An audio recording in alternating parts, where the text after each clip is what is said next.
The last time I made this, my husband said it was the best chicken strips he's ever had. You're going to love today's recipe because I'm going to show you how to make chicken and waffles at home.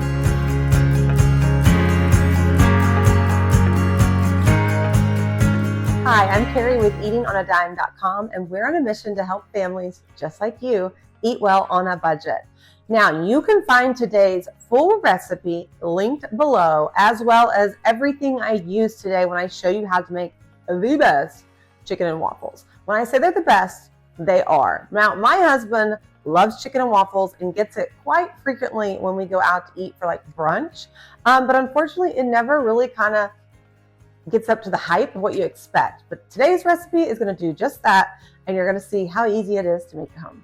First, you're going to need chicken tenderloins. I had to reshoot this a bunch because I kept saying something different. Now, if you know, on tenderloins, they usually have this little white piece, the tendon. You can take it out or leave it in. No one's going to judge you. I'm going to quickly show you how you can take them out quickly, but you do you. This is going to be delicious regardless. So I'm going to show you what we're finding to be the easiest way is you take this tendon and use like a paper towel or a towel to hold onto it because it's kind of slippery. Use your fork and press it in like this, and then hold the fork and then just pull up. Well, at the beginning to get it started is the hardest part. Hold on, sorry. And then you just pull straight up and it pulls right out. So remember, the trick is, let me get another one and show you because that one was kind of difficult. The trick is, what I get stuck on is I try to pull out and you want to pull up. Okay, so I got it in here. I got a good grip of it. And then see how I'm pulling up and letting the chicken go through that fork, and then it pulls out easily. It looks frustrating, but every other way is way more frustrating than this. This is the easiest way. Now we're going to use a freezer bag and a freezer bag holder. You can use like a mixing bowl. This is just easier for me since we do crock-pot freezer meals all the time. If you haven't checked out the Lazy Day Cooking Club, you're missing out. You'll see what I'm talking about. But so what we're going to do is we're going to place these chicken tenders in here. And see how that fun bag holder just leaves it open for you? You'll see why that's important in a minute. So I'm going to place these in here because we're going to marinate these. Do this. Do not skip this step. I don't even care if you're supposed to marinate it for like 3 hours. I don't even care if you only have time to marinate it for 30 minutes. Don't skip the step. You are going to be so happy you did it, okay? Now we're going to throw in a cup of buttermilk. Super important. Now, I am going to tell you a little secret. I made this not too long ago, and I actually just used regular milk because I was out of buttermilk. Still tasted amazing. So don't feel like, oh, I don't want to go buy buttermilk. It's okay. Just use milk. Will it be as delicious? No. Will it still be amazing? 100%. When you look at the recipe, you're going to see a lot of seasonings. This recipe, what we're going to actually do is for the marinade, we're only going to put in half the seasonings that you see listed because the other half we're going to mix in with the breading. Okay, very important. So it says 2 teaspoons of salt, but we're only going to add 1 to this. Same with the garlic powder. Speaking, I told you that we have everything linked, guys. Obsessed with these seasoning jars. They're my all-time favorite. Been using them for over a year.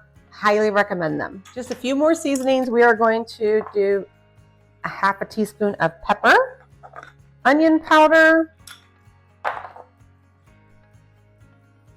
and paprika. Very simple seasonings that you probably already have on hand. I'm telling you, you can probably make this entire recipe, and maybe the only thing you need to buy is some chicken.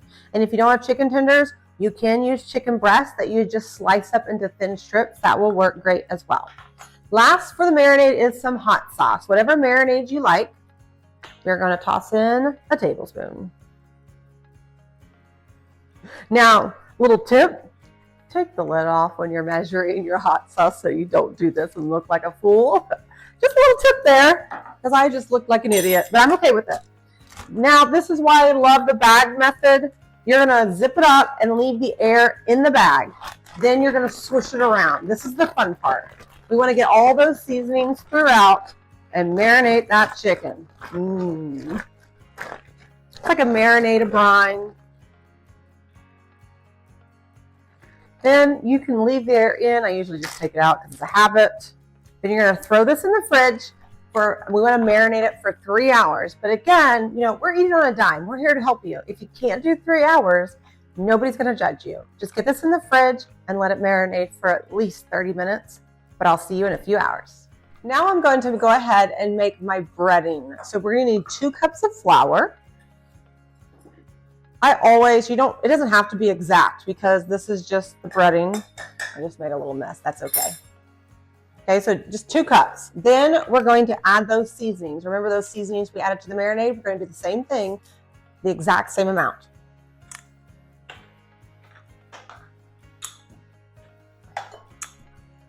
Okay, so we have some garlic, some salt, some pepper, onion powder, and paprika. We get all these lids back on. See, I just love how easy these are to store, easy to scoop. Then you're just going to take your whisk and whisk all those seasonings together, and you've just made the tastiest breading for your fried chicken. My chicken is marinated or brined or whatever you want to say. It's ready to be fried, so we're ready for this. I'm going to use my freezer bag holder again just to hold it up, and I kind of squishing it down a little bit just to make it easier to grab those chicken strips. So we're going to get this chicken strip, let it drip a little bit, and then place it into the flour. It only took me one time to nuke myself. If you've been around here for a while, you might know, you might not know. So noob information for you. I can't cook without getting something on me, and it's ironic. That one like got split up. It's ironic because, there we go, I should be using an apron, but yet I never wear an apron. One day. I do have a Christmas apron that I love. Now when you're doing this, little trick is don't ever touch the wet chicken with this hand. So when you lay it down on here, you just take the flour and coat it on top without touching the wet chicken. That way it doesn't stick to your hands and it's easier to wash off. I wanted to show you up close. That fly out of here, sorry. Is see how I just push it on top so that way my fingers never touch the wet ingredients, and that's what makes this so much faster. Now, a little tip, I like to make sure that the chicken is like kind of pressed in, and I don't shake off the excess. I just lay it in here. So that way while it's sitting, it's also soaking up some of that and some of the flour mixture, and will make it even thicker when you put it into the oil. So I tend to wait and shake it off when I'm taking it from the plate. Now, my little tip now is for you to do all of this at once and then head to fry it. You could do dip, dip, dip, fry, dip, dip, dip, fry, but then you have to make sure you don't accidentally use these tongs with the cooked chicken and you don't get your nasty hand in the oil, you know. So to me, just get all this done and then let's head over there so that way we don't make any mistakes and our chicken is perfectly crispy every single time. Now we're going to use a stock pot or a Dutch oven, just something that has a higher lid so you don't have to clean up as much grease if it splatters. And we're going to add vegetable oil to the pot. I'm just using, cheap old vegetable oil, anything to fry it. And I like to put about 3 inches of oil in the pot just to give us a good room to fry them and so they can float around in it really easily. We're going to let this heat up until it's about 350 degrees, and I'll show you how we check that. This is what I'm going to use. It's just a digital meat thermometer. This is like what you poke in meat to see the internal temperature, and I'm just going to place it in the oil. Now, it's not going to be 350 yet. Right now it's reading about 115, but I just wanted to show it to you while this is heating up. I am heating this up on high, and then once it gets to temperature, I'm going to turn it down to about medium so that way we can try to keep it at that 350 degrees. So I'll be using this while we're cooking as well. While that oil is heating up, go ahead and grab a plate and then line it with some paper towels. I like to double it up because this will just soak up the grease when your chicken, because we're going to be cooking in batches, so while we place it on here, and that way it'll keep your chicken nice and crispy and it won't be sitting in grease. I think we're at temperature. Let's give it a check. And now another thing, yep, see how it's getting up there. Okay, so now that we're at 350, I'm just gonna turn the heat down a little bit to keep it there so it doesn't go above the 350. Now, I love doing like an electrical deep fryer, like the small ones for the kitchen that you can use, and that will keep it at 350 degrees if you have one of those or choose to buy one of those. But remember, you don't have to. This is working great and it's gonna be amazing. We're gonna place this right in. See, you'll know it's hot enough because see how it immediately starts bubbling. If it doesn't bubble like that, then it usually means it's not quite hot enough. We're gonna work in batches. So what I mean by that is we don't wanna overcrowd the pan. So I'm probably only gonna be able to do about half in here at a time, or maybe even a third. And if some of your chicken is kind of falling apart because you pulled those tendons out, don't panic. That's completely okay too. See, like this one kind of separated. It's okay. It's still going to taste amazing.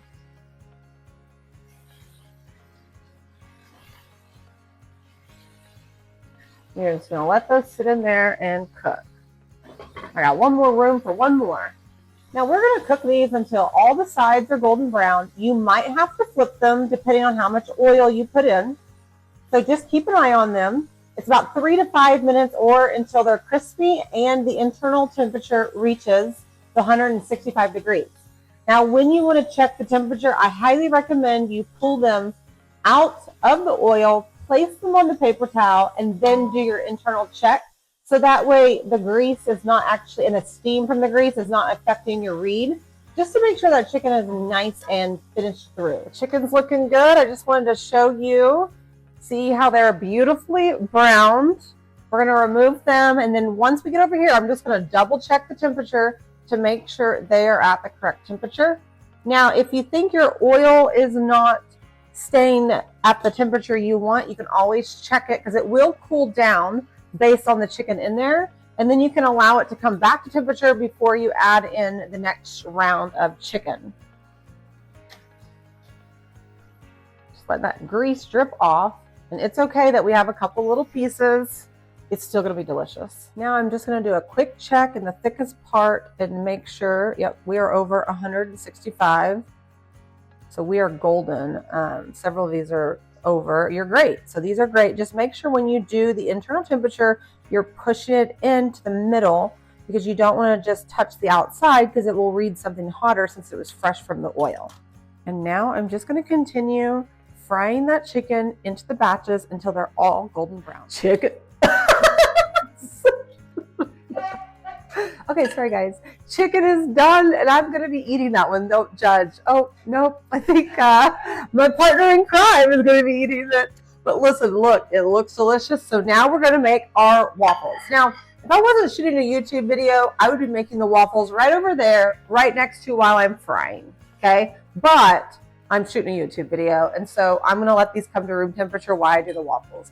But it's very easy to go ahead and just whip up your waffles right next to it while you're frying. But I thought it would be confusing going back and forth on the video, so I just wanted to explain that. Now, we are going to do, you could just buy a waffle mix if you want to. But why? When we have this recipe that's so easy and delicious, okay? So you're gonna start off with 2 cups of flour, and remember, we don't pack our flour. Use a spoon, use your finger. I've got to get a better flour container. Dump that in. But just to wipe, you just scoop it and wipe it off. That's how you measure flour. If you pack it in, you're going to have, what's it called? Dense waffles. Ew, gross. Nobody wants dense waffles. So I just ate some chicken. I forgot how good it was. I mean, I knew it was good, but I forgot how good it was. So if you have not stopped this video and started making it, stop it now and go make it, and then come back and finish watching it.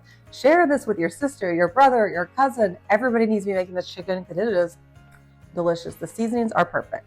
Okay, back to my pancakes because my mouth is just exploding with flavor right now, so I had to talk about it. We're gonna do 2 teaspoons of baking powder. My teaspoon, I don't understand, it disappears. So I'm using a half a teaspoon and just doubling it up.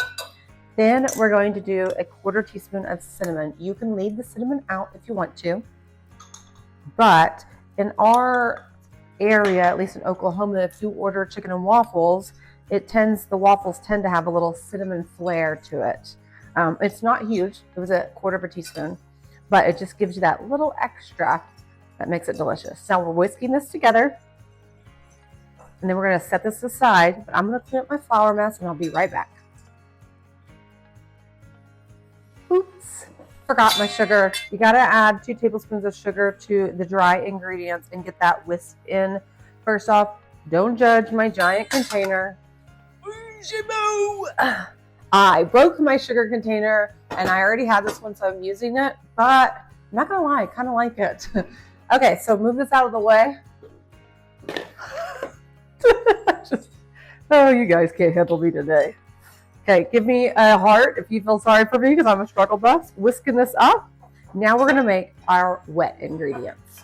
Now the first thing we want to do for our wet ingredients is melt some butter. I've got 1/4 cup or a stick salted butter.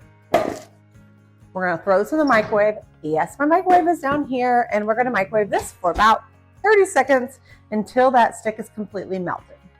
Butter is melted, as you can see, nice and melted. Don't worry about it being softened or anything. We want it melted. We're going to add, now I was about to grab the eggs and I stopped myself because I don't like putting these eggs directly into the warm butter because it can kind of scramble your eggs a little bit. So, little tip, let's add our buttermilk first. We're doing 2 cups of buttermilk. Again, if you don't have buttermilk, can't afford it, don't want to go get it, use regular milk. They're still going to be delicious. Different, but delicious. But if you haven't put buttermilk into your waffles yet, you're missing out. We're going to throw in 2 teaspoons of vanilla extract, but mine was almost gone, so we're just shaking it out. And 2 eggs. Making sure not to get the shells in there. I think I'm okay. Oh, whoa, that made it, you didn't carry. This is just probably not my day. Then mix. Super simple. Ooh. Now, I just keep making a mess today, guys. You're just here to watch me make a mess. Listen, if Hot Mess Carrie can make it a mess, you can too. And we're going to combine the wet ingredients with the dry. And you've just made the yummiest waffles. So save this recipe. You're going to love it. And the cool thing about when you make your own waffles is you can actually get all the dry ingredients and put them in Ziploc baggies and store them. So all you have to do is add the wet ingredients, and it's just as fast as using the store-bought ones. Now, if you've been following us for a while, you know that we have done that a lot with cornbread mixes and brownie mixes, so check those recipes out as well. But we're really big on making our mixes at home, but storing them in the pantry with all the dry ingredients together, so all you have to do is add the wet ingredients. So I know that has nothing to do with today's recipe, but little tip for the pros, so you can enjoy homemade anything anytime you want, because if you have not tried our homemade cornbread or our homemade brownies, they're so good, and that's just as easy as the store-bought. So I'm just scraping the bottom and getting these mixed together, making sure that all that, what's it called? The flour and everything is all mixed in. You could do like a hand mixer if you want to. And it's okay if there's some lumps in your waffles. There usually is, so don't panic about that. Now we just need a waffle maker.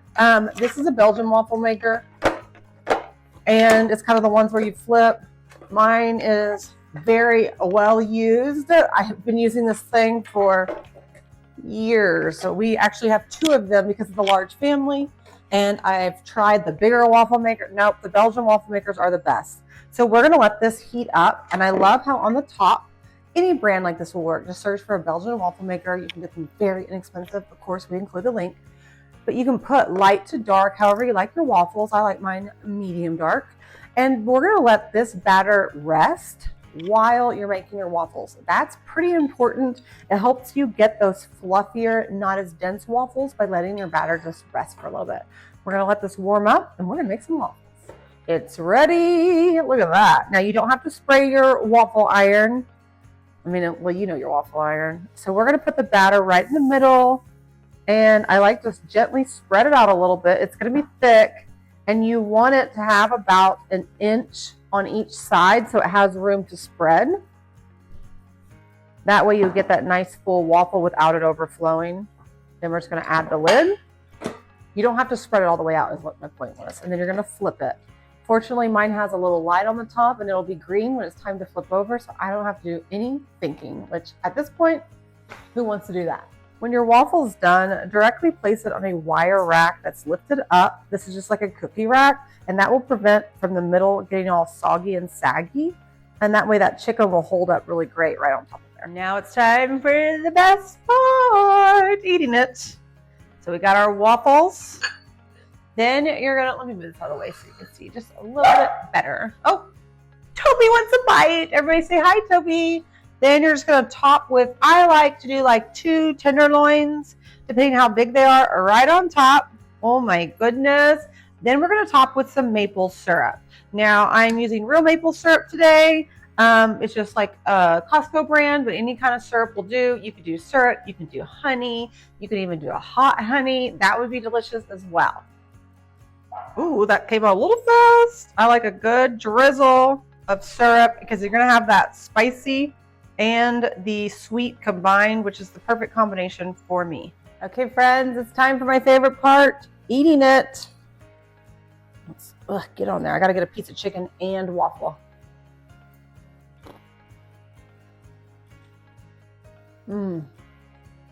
It's so good, guys. I love the combination of the flavor of the chicken with the waffle and then that syrup on top. Now the chicken is not spicy. It just has like a punch of flavor, and that's what I love about it with the syrup and the waffle. Even if you're not a waffle and or chicken and waffles fan, you've got to try it. I think you're gonna love it. I'm obsessed with it, and it definitely tastes better than any chicken and waffles I've had at any restaurant, friends. Make sure you grab the recipe. Sorry, I got a little food coming out. Make sure you grab the recipe. I've linked it for you below. And remember, like and subscribe. We do all kinds of fun stuff here on our channel, and I think you're going to love it. Don't forget to subscribe, friends, so you don't miss any more of our future family-friendly recipes. But grab the recipe, and once you do make this, make sure you leave a review on our site because we love hearing from you. It's the #1 way that you can communicate with us is through the reviews. Okay, I'm off to go destroy this plate of chicken, I was going to say chicken nachos, chicken and waffles. Thanks so much for joining me. I'll see you next time. Bye, friends.